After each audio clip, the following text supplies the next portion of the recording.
I teach at Allen Hancock College. Oh, okay. I teach at community college. I did teach at Cal Poly and Cuesta for a while, and then I got the job at Hancock. And yeah, I've been dealing with college students for like 16 years, and now going on a year of teaching art remote at college. So yeah, I haven't started yet though. We start next week. Yeah. So I'm feeling you, Wayne. The life on Zoom. It's been nice to not have the constant Zoom. Okay, but can you imagine? All right, imagine doing a huge client pitch via Zoom, because I think that's what Ted has been doing these days. That would be nerve-wracking. Like talking to students, one thing, talking to corporate executives, and you're trying you're trying to make a big impression, and you're on Zoom. Ugh, I would not survive that. So I actually find it to be more of a level playing field than to meet them face to face and be in a conference room. And I guess that's a good point. Yeah. Okay. We have all that. Although I thrive on that, and I do like the face to face. I feel like you can read people better that way. Yeah. I get more of an adrenaline flow, so when I speak, I think that helps. But yeah. I don't know. I'm used to this sort of casual nature of it. I mean, everyone's wearing sweats, and that's what I'm wearing. And you can really get a sense of who, what the dynamics really are, especially if they're new clients who really have no idea, who's boss and who's not, and all that stuff. It takes right. But it's been good. I'm so used to it. I'm having calls now with people that I would normally just do over the phone. And we're doing this, and I feel like I get to see my clients more now than I ever did, because my clients are global. No one's really local, so it's interesting. I really like the dynamic, but it's nerve-wracking when technology gets in the way. That's the yeah, for sure. And I was just gonna let Adrienne. Ted is a super talented illustrator and graphic designer, packaging designer. And he works with a lot of international brands like Nickelodeon or Disney or whatever, and he helps come up with the packaging for toy lines or just all kinds of things. So he's I met him through our through the online business program that I did. So, and he's the only one. Ted, we're all about within a couple miles of each other, except for you. And Ted's in New Jersey. So wait, I just got done watching hockey, so. And he's also a big sports fan. Kind of wide awake, so. And I'm working, so hopefully you don't mind I'm multitasking. That's totally fine, man. Totally cool. Well, I'd say we can officially, we already kind of started talking about why we're here, but I guess we could start the official topic. And I'm gonna I thought you guys would be wrapping up at this point. Yeah, dude, you don't know me. I talk.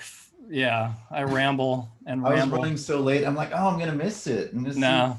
And I deliberately said, it's from 7 to 7:30. So so people wouldn't think it would be too long, but I knew it would last longer than that. But I'm going to only introduce Adrienne so that when the replay is played in our group, people know. So it's goofy for me to say that to you guys because you all know her, but I'm just going to go through this. So I'm super excited to have Adrienne with us again. She is the featured artist of the month for January. And I don't know if you guys checked out her talk and her Q&A, but I highly recommend that. That's posted in the club, and we're here again. She's graced us with her presence.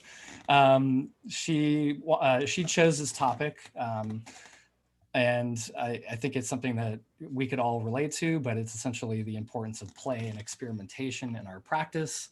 And hopefully she can kind of kick it off, but there's so much to this topic, and There's a few of us on this call that I hope can contribute, and everybody has a different perspective on this as to why it's something important. So I'm going to stop talking at this point. I'm going to pass it off to you, Adrienne, but I'm going to probably interrupt you a lot. Oh, that's fine. This is going to be so much different. I mean, the last thing I had this whole like PowerPoint made and notes and all outlined. So I'll just kind of start talking about, I guess, why it shows the idea of play. And I think for me as an artist, when I started experimenting instead of trying to just draw and try to make things look really realistic was like a breakthrough for me. So I think it has become part of my process for finished work, in addition to a way that I just try to get a lot of art making in. Like we were talking about Joanne Ruggles earlier and how she's just always really free and kind of, lets the charcoal fly and ink splatter.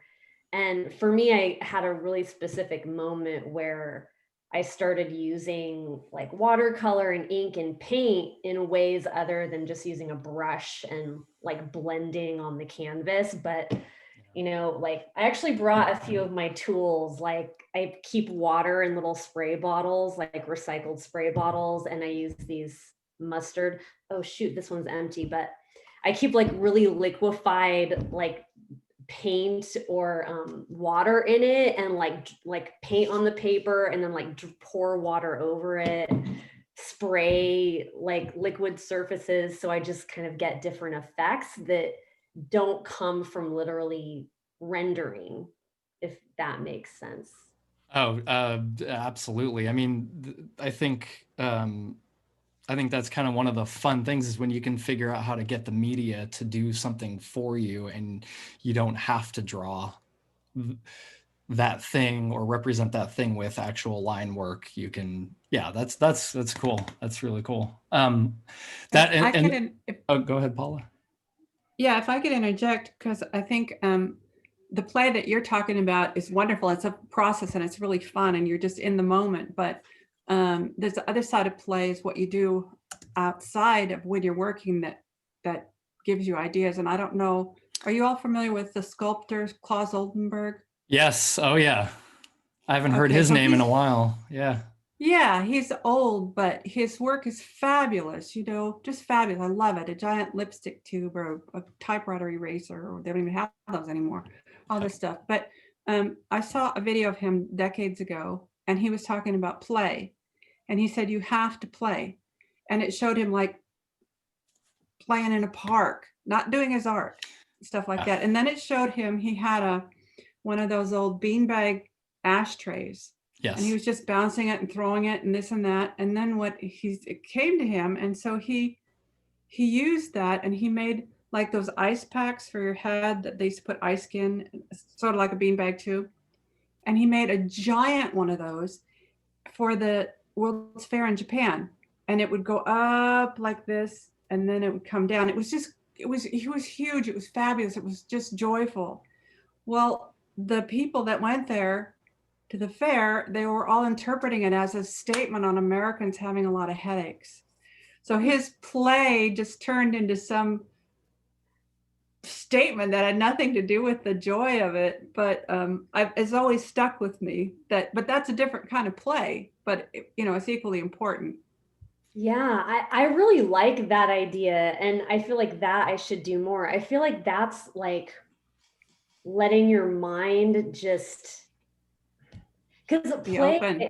Yeah, be open, and then ideas just kind of come into your open mind, because we tend to occupy our minds all the time with, especially now with like scrolling for our phones and news. And so play is so opposite of what any of us carve out time for during the day sometimes. So. Yeah, and I think, I mean, there's so many things to talk about and different interpretations, this is what I love is like, Paula, you just, brought in something that I wasn't even thinking about, which is, there's time where you need to step away from your creative practice and do other things, and that will eventually end up back in, it'll inform or help your mindset and your brain and your creativity. But and there's also so many reasons for play. Like if you're just starting to get into art, it's a great way to figure out where to begin. It's also great for if you're totally successful, you still need to play like that. I think play is important no matter where you are, in your career or your practice, because I think it always, finding your thing that finding your voice and your style and your message is awesome. And that's what everybody, I think, strives for. But I think once you get that, then what happens next? I mean, if there is a point at which you're going to start producing work that's consistent and cohesive, again, that's awesome. But I think there's a risk of getting bored with it. I think everybody eventually gets bored if they, continue doing the same thing. So I think play is a good way to step back and get rid of expectations and embrace chance and accidents and essentially the unknown, and to just not be too serious. And I think one of the things that I was thinking of right before the call is, I've been thinking about the topic like for a few days now, but especially this afternoon, I was like, I had a million thoughts a minute coming at me. And then I started thinking like, what do other creative people do to play and outside of, two-dimensional or like visual arts? Like how do musicians play by, I guess, getting together and just kind of either making something up or exploring something or improvising. So I think Wayne, I think you should jump in and explain how do you play if you're a musician? Like what is that? It looks like Ted plays music too. And yes. But yeah, how does that work? Well, that music is a lot like art. When you're a child and you're first entering the world of art or the world of music, everything's play. It's all play because there's no stakes. Everything's low stakes. Right. Nothing's a mistake. Nothing's an error. You get lots of reward from it. Yeah. Eventually, like there comes a time it needs a little bit of discipline. It needs a little bit of like, there's technique to be learned, and there's ways to channel this free play. But maybe that's the essential spirit of all of it. It's just that it all comes from play, and you just learn to channel it in different ways. And that's what music is like too. Because you see a kid with a drum or just something that makes noise. They just they'll just hit that thing forever. Bong, bong, bong. It's just fun. And they'll sing with it. La, la. It's just play, right? And eventually maybe the technique is a trap of like a way to box into play, but that may not necessarily be a bad thing. Right. Well, and I think that goes back to, you need to, that's just inevitably part of the path of being a creative is you experience everything and then you try to actually start bringing it together and doing something that's a little bit more predictable, but focus focus. But then that's the danger, is because the stakes get higher and failure is not something desirable. And well, you get into the business world, and then there's that whole like there's a lot of, the stakes are very high, and people are many non-artistic spirits are in there kind of like, we got to make some money out of this thing, XYZ. Well, imagine my dismay when I have to work with those people you just mentioned, Wayne. It's on a daily basis, really. It's really such a contrast. We're designing packaging for toys, so we work with the toy and entertainment industry. So, it's fun. It's inherently fun, and it's made for a child or for a parent and child to play with.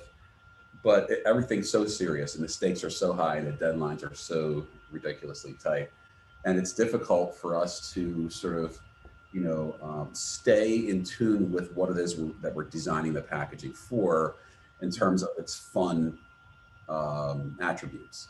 So, I think what we do really ties into this, maybe in a different way than what we're really discussing here, but I think it's all valid to talk about. We have to play with the product as part of our research, which is so much fun.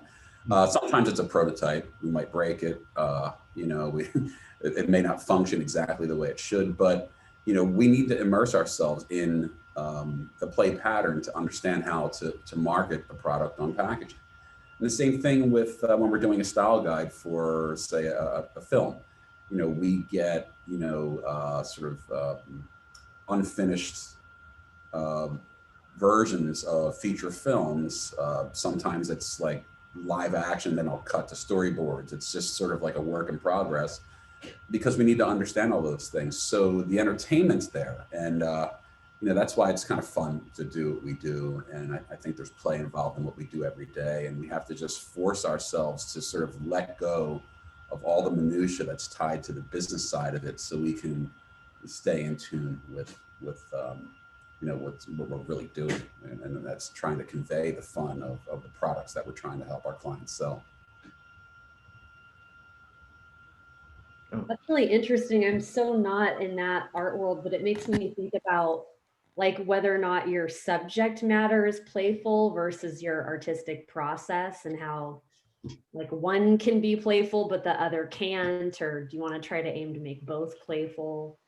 Yeah, it's difficult to create, to have our creative process be playful and also have the actual execution be playful. I mean, execution, it's serious. It's like developing digital files or doing illustration. There's the pressure that's on you while you're creating.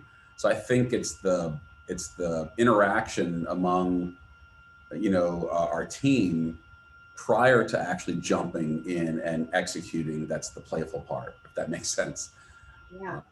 So it's great if you, I mean, we do get enjoyment out of what we're doing while we're working on it, but the deadlines are always looming, and it's overlapping projects. And after 30 years of doing it, it does lose its fun. Yeah.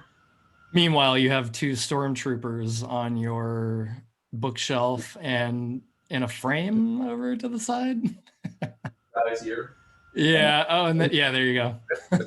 This is a highly sought after, they're very large action figures by Sideshow, I believe it is. And I paid so much for those things and waited for them to they were on back order. When they finally came, I was like, I'll probably sell these.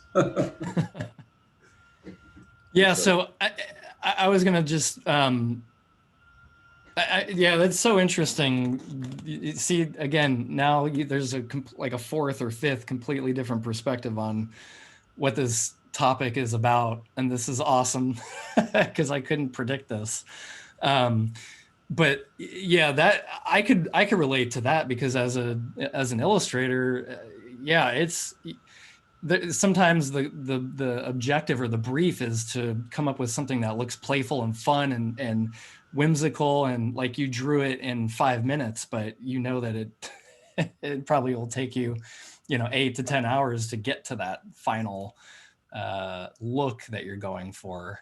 And then this also makes me think of like the goal in art is to make it look like it was, whatever you did was effortless. And that's probably with anything, not just, any form of art, is to make it look like it's easy and that it comes to you naturally. But I never thought that was a goal. Well, according to some people, it's a goal. But it's like you're supposed to make it look easy. But even if that's the case, there's so much. It's such a disservice because there's so much work that goes into all that. If somebody's in the position to make something look easy, they've spent their whole life working on it. So, yeah. I was also, the other thing that I wanted to kind of maybe talk about, and I like, Adrienne kind of started to get into it when she was showing us her mustard bottles and stuff, or like ideas, if you are a visual artist, like what are the ways to like how do you play? And there's a lot, again, there's a lot of different ways to interpret it, but you can change up materials. Like if you're always drawing on white paper, you can try drawing on black paper, which is a mind bender because light and shadow is completely inverted. And if you're usually drawing with pen and ink, and then, doing the line work first, and then applying your ink washes second, try actually doing it in reverse. Or if you're always drawing within a rectangle, change it up and try drawing or creating an image in a circle or a square. Adrienne, I think, can speak to that because you've lately been working in a circular format, which is interesting because that's a hard one. Yeah, the way you compose things and how they relate to the edges totally. Yeah. But yeah, I've been thinking about drawing even on different textures or surfaces, which it looks like Paula does a lot with her work too. And then you have to automatically kind of change the way you use material. But whenever I get into something new, I feel like it's really valuable to just play with it, like especially when you get a new material. And from teaching, I've learned that too. Like students come in and they try to make everything look perfect, and they're really timid whenever they use the new material. Yeah. And you just have to get them to just kind of like let go. Yeah, let loose and experiment, and then they'll learn more about the material and its possibilities than if they just sit there and try to, make a beautiful drawing or something. Yeah, it sounds like I took a class a couple of years ago called pocket sketching. And it was just, the idea was that you'd always have this little fanny pack with you and you could draw anywhere.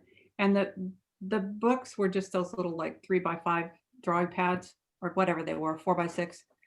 And she would like put the time we start, or we told us, put the time you start and don't spend more than 15 minutes.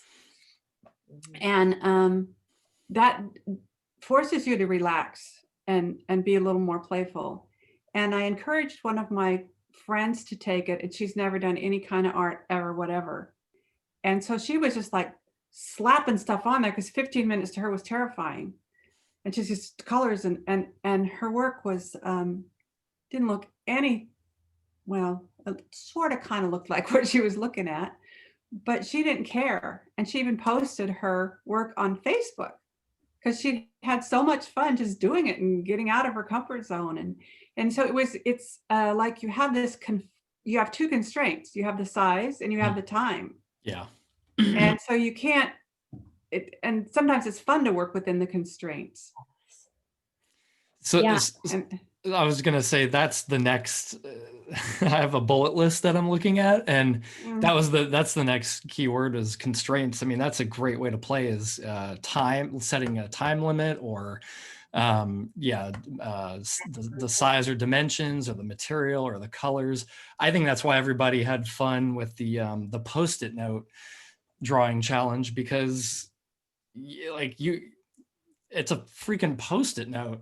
Like, what are you going to do there? You can only do so much. You could spend a lot of time. I spent an hour on a couple of mine, but other people, I think spent less time because it's what is it, a 3-inch square. So I think that definitely exploring some sort of constraint is a great way to play for sure. I was also going to say the other three things that I think of are games. There are a lot of actual games you can play. There or ways to collaborate with people. There's the Exquisite Corpse drawing game that the Dadaists and Surrealists came up with in I think the early 1900s, and that's a fun one that I think a lot of kids do in school. And then drawing prompts and challenges are also a good way to kind of get you out of your comfort zone and hopefully make you bring some element of play to it. But right before this call, I came across an Instagram artist account that I shared with Adrienne, and we were kind of in awe of what this guy does. And I was going to share my screen real quick and show you, because if this is not the epitome of play, I don't know what is. And then to Adrienne's point, this guy's play looks like final art that could be, admired in a museum or hung on a wall, and you'd think that he spent hours, days, weeks on some of this stuff. Let me try to pull that up real quick so you can see what I'm talking about. Okay, let's see. He's probably been playing for a long time. Yeah, I think so. Okay. Let's see here. Okay, can you guys see that? Yes. Yeah. Okay. All right. Let's okay, so this might not be obvious to you, but he's drawing on a turntable that's spinning. Like, who the hell thinks of this? This is crazy.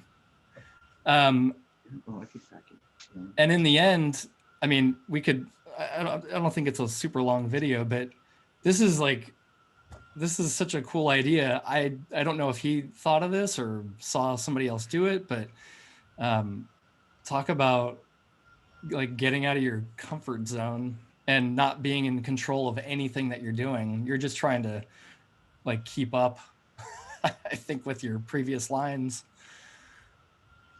But this was like definitely an eye opener for me. I wonder how fast it's spinning. Yeah, I don't know. And then this is the final. Almost looks like a petri dish. Yeah, that is cool. And then he uses fountain pens a lot.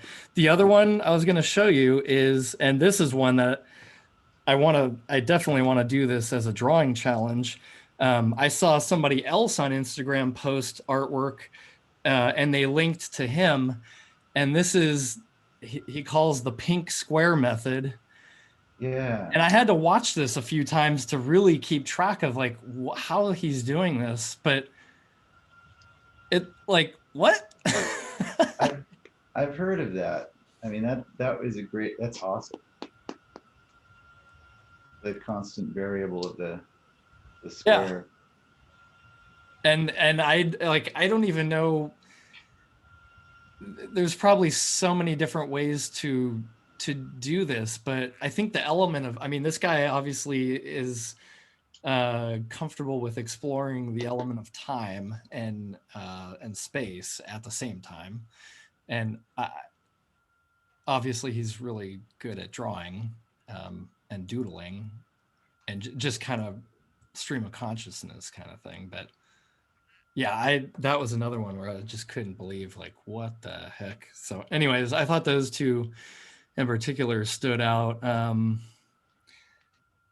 can't remember if there was another one, but yeah, I think I'm definitely going to be on the hunt for more examples of like play that's extreme like that, because I think it would be fun to share that and see, who wants to try that out in the group for sure. What else? Adrienne, do you have anything else you wanted to drop on us? It just reminds me, No. it makes me think a lot of this stuff came from the surrealists. Like if you just look them up, and I think, is it like the SF MoMA or MoMA now, like the Museum of Modern Art has all these great like online things about artists and suggested lesson plans and activities.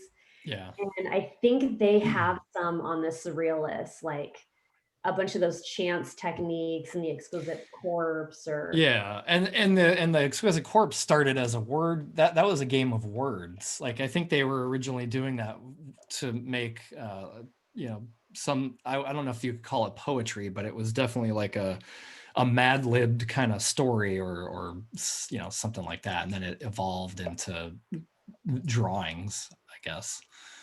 But finding all the lesson plans across the country would be a good source of experiments or drawing challenges or exercises. Yeah, that's cool. I think what I'd like to do in the group is ask everybody to share, and you know, everybody here has kind of already done this, but I'd like everybody else to share maybe a piece or an example of how they've implemented play and what their interpretation is. So I think this definitely is a conversation that could go on forever.